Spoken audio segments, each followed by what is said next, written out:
Hello friends, എല്ലാവർക്കും ചെമ്മരിപ്പൂവിൻ്റെ ഇന്നത്തെ പുതിയൊരു എപ്പിസോഡ് വീഡിയോയിലേക്ക് സ്വാഗതം. എപ്പിസോഡിൻ്റെ തുടക്കത്തിൽ തന്നെ കാണിക്കുന്നത് മീര വിളിച്ച് ശ്രുതിയോടായിട്ട് നവീനാണ് സന്യാസിയുടെ വേഷം കെട്ടി വന്നിരിക്കുന്നതെന്ന് സച്ചി തിരിച്ചറിഞ്ഞു എന്ന് പറയുന്ന സമയത്ത് ശ്രുതിക്ക് അത് വലിയ ഷോക്കാവാണ് കേട്ടോ. ശ്രുതി വളരെയധികം ടെൻഷനോട് കൂടി തന്നെ റൂമിൽ നിൽക്കുന്ന സമയത്താണ് ശ്രുതി അങ്ങോട്ടേക്ക് വരുന്നത്. ശ്രുതി വന്നിട്ട് ശ്രുതിനെ ഭക്ഷണം കഴിക്കാൻ വിളിക്കുന്നുണ്ടെങ്കിലും ആകെ ടെൻഷൻ അടിച്ച് നിൽക്കുന്ന ശ്രുതി മടിച്ചാണ് ശ്രുതിയുടെ കൂടെ ഭക്ഷണം കഴിക്കാനായിട്ട് പോകുന്നത്. ഭക്ഷണം കഴിക്കാതിരിക്കുന്ന സമയത്ത് ശ്രുതിക്ക് ഒരു തുള്ളി പോലും വെള്ളം ഇറക്കാൻ സാധിക്കുന്നില്ല. അതേ രീതിയിൽ എന്തായിരിക്കും സച്ചി വന്നിട്ട് വീട്ടിലേക്ക് പറയാൻ പോകുന്നത്. നവീനെക്കുറിച്ചുള്ള എല്ലാ സത്യങ്ങളും മനസ്സിലാക്കി കാണുമോ? ഇനിയിപ്പോൾ നവീനെ സച്ചിയുടെ കയ്യിൽ കിട്ടി സച്ചി രണ്ട് പൊട്ടിച്ച് സത്യാവസ്ഥകളെല്ലാം തന്നെ സച്ചി അറിഞ്ഞിട്ടാണോ വരുന്നത് എന്നൊക്കെ ഓർത്ത് ആകെ ടെൻഷനിലാണ് ശ്രുതി ഉള്ളത്.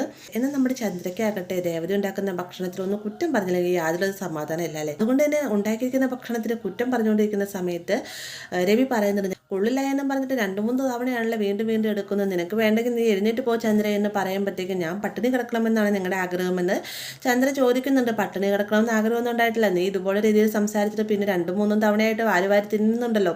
ഇത് അത്ര നല്ല ശീലമല്ല ചന്ദ്ര എന്ന് പറയുകയാണ്. അതിനുശേഷം രവി ദേവതയായിട്ട് പറയുന്നത്, മോൾ എന്തുണ്ടാക്കിയാലും നല്ല ടേസ്റ്റ് ഉണ്ട്, ഇതിന് നല്ല ടേസ്റ്റ് ഉണ്ട് എന്ന് പറഞ്ഞ് കഴിക്കുന്ന സമയത്ത് പിന്നെ ഇതിന് നല്ല ഉപ്പ് കൂടിപ്പോയി എന്ന് ചന്ദ്ര പറയുന്ന നേരത്ത്, ഉപ്പൊന്നുമില്ലല്ലോ അമ്മ, നല്ല ടേസ്റ്റ് ഉണ്ട്, അതേ അപ്പമാണ് നല്ല സ്മൂത്തും ആണെന്ന് പറയുമ്പോഴത്തേക്കും ശ്രുതിനെ രൂക്ഷമായി നോക്കാണ്ട് ചന്ദ്ര. പെട്ടെന്ന് തന്നെ ശ്രുതിക്ക് കാര്യം മനസ്സിലാവും. ശ്രുതി വേഗം പ്ലേറ്റ് മാറ്റുകയാണ്. ശ്രുതി പറയുന്നുണ്ട്, അതെ അമ്മ പറഞ്ഞത് നേരാണ്, കറിക്ക് ഉപ്പ് കുറവാണ്, തീരെ ടേസ്റ്റ് ഇല്ല എന്നൊക്കെ പറയുമ്പോഴത്തേക്കും, എൻ്റെ അമ്മ പറഞ്ഞത് ഉപ്പ് കൂടിയെന്നല്ലേ എന്ന് രവി ചോദിക്കുന്നുണ്ട്.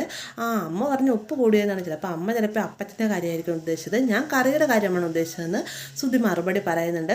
പെട്ടെന്ന് തന്നെ രവി പറയുന്നുണ്ട്, അമ്മയ്ക്ക് പറ്റിയ മോൻ തന്നെയാണ്, രണ്ടുപേർക്ക് എന്തെങ്കിലും പറഞ്ഞില്ല എന്ന് സമാധാനം ഉണ്ടാവുകയല്ലേ, എന്നാൽ രണ്ടുപേർ നല്ല രീതിയിൽ തന്നെ തീറ്റയും തിന്നുന്നുണ്ടെന്നൊക്കെ പറഞ്ഞുകൊണ്ടിരിക്കുന്ന സമയത്ത് ശ്രുതി വേഗം ശ്രുതിനെ നോക്കിയിട്ട് പറയുന്നത്, എന്ത് പറ്റി ശ്രുതി, നീ ഒന്നും കഴിച്ചില്ലല്ലോ, നിനക്കെൻ്റെ വിശക്കുന്നില്ലേ എന്ന് ചോദിക്കുന്ന നേരത്ത്, അതല്ല എനിക്ക് വേഗം അച്ഛൻ്റെ കാര്യം ഓർമ്മ വന്നു എന്ന് ശ്രുതി മറുപടി പറയുകയാണ്. പെട്ടെന്ന് തന്നെ ചന്ദ്ര പറയുന്നുണ്ട്, മോൾ ഒന്നുകൊണ്ട് പേടിക്കേണ്ട, എൻ്റെ പ്രാർത്ഥനയിൽ എന്നും മോക്കടെ അച്ഛൻ ജയിലിൽ നിന്ന് വരണമെന്നുള്ള പ്രാർത്ഥനയാണുള്ളത്, അതുകൊണ്ട് തന്നെ എത്ര വേഗം മോക്കടെ അച്ഛൻ വരും, മോള് സങ്കടപ്പെടുന്നത് വേണ്ട, വേഗം ഭക്ഷണം കഴിക്കുക എന്നൊക്കെ പറഞ്ഞുകൊണ്ടിരിക്കുന്ന സമയത്താണ് സച്ചി അങ്ങോട്ടേക്ക് വരുന്നത് കേട്ടോ. സച്ചിനെ കാണുമ്പോൾ തന്നെ നമ്മുടെ ശ്രുതി ആകെ പേടിച്ച് വിറച്ച് നിൽക്കുകയാണ്.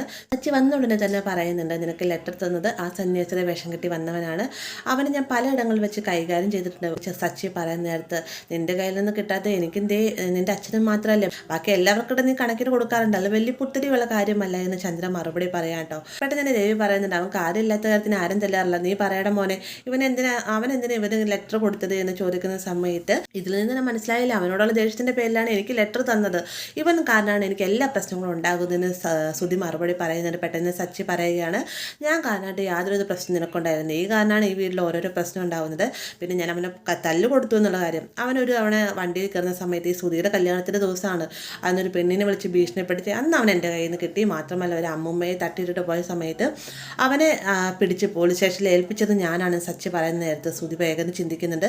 അപ്പോൾ അവൻ ആരുടെ എന്നോട് കള്ളം പറഞ്ഞാൽ അവനാണ് നവീനെ പിടിച്ച് പോലീസ് സ്റ്റേഷനിൽ ഏൽപ്പിച്ചത് എന്ന് പറഞ്ഞതെല്ലാം കള്ളമായിരുന്നു അല്ലേ, അവനാൾ കൊള്ളാം എന്നൊക്കെ മനസ്സിൽ ചിന്തിക്കുകയാണ് കേട്ടോ.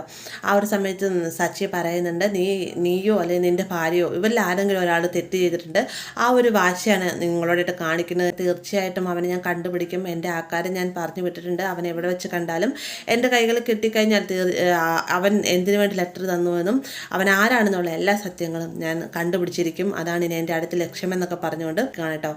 പിന്നീട് കാണിക്കുന്നത് സച്ചി രേവതിയും കൂടി രേവതിയുടെ വീട്ടിലേക്ക് ചെല്ലുന്ന സമയത്ത് അവിടെ ലക്ഷ്മി ഉണ്ടാവും. ഇവർ തമ്മിൽ സംസാരിച്ചുകൊണ്ടിരിക്കുന്ന അതേ സമയം തന്നെ ശരത്ത് അങ്ങോട്ടേക്ക് കയറി വരികയാണ് കേട്ടോ.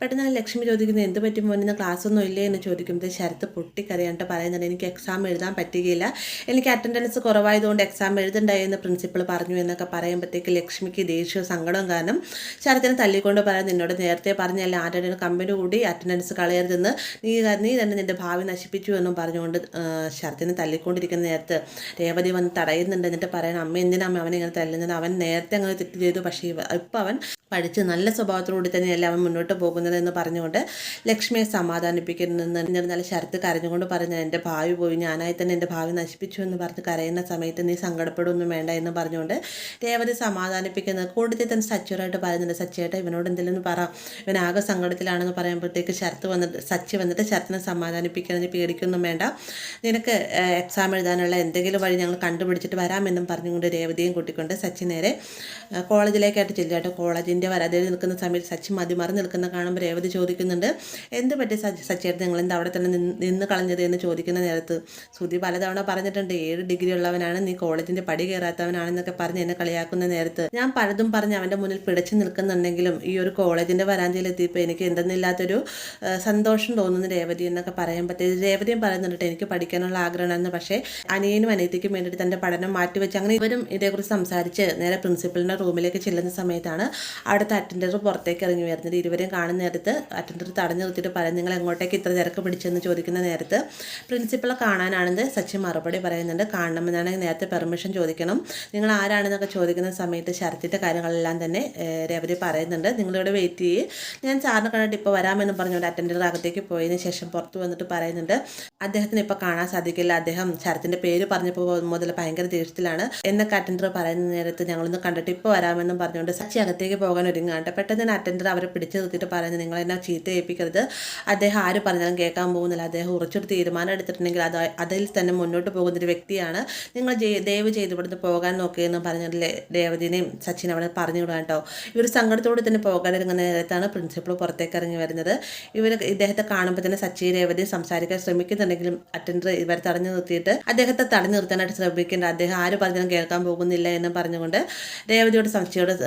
രേവതിനെ സച്ചിനെ വഴക്ക് പറയുന്നത് കേട്ടോ. പെട്ടെന്ന് രേവതി ആകെ ഡൗൺ ആവുണ്ട്. രേവതി പറയുന്നത് എന്തോ ചെയ്ത് സച്ചിയുടെ ശരത്തിൻ്റെ ഭാവി ആകെ പോയല്ലോ എന്നും പറഞ്ഞുകൊണ്ട് സങ്കടപ്പെട്ട് നിൽക്കുകയാണ്. ആ ഒരു ഭാഗത്തോടെ ഇന്നത്തെ എപ്പിസോഡ് അവസാനിക്കുന്നത്. വീഡിയോ ഇഷ്ടമായി ലൈക്ക് ചെയ്യാനും കൂടെ ചാനൽ സബ്സ്ക്രൈബ് ചെയ്യാനും മറക്കരുത്.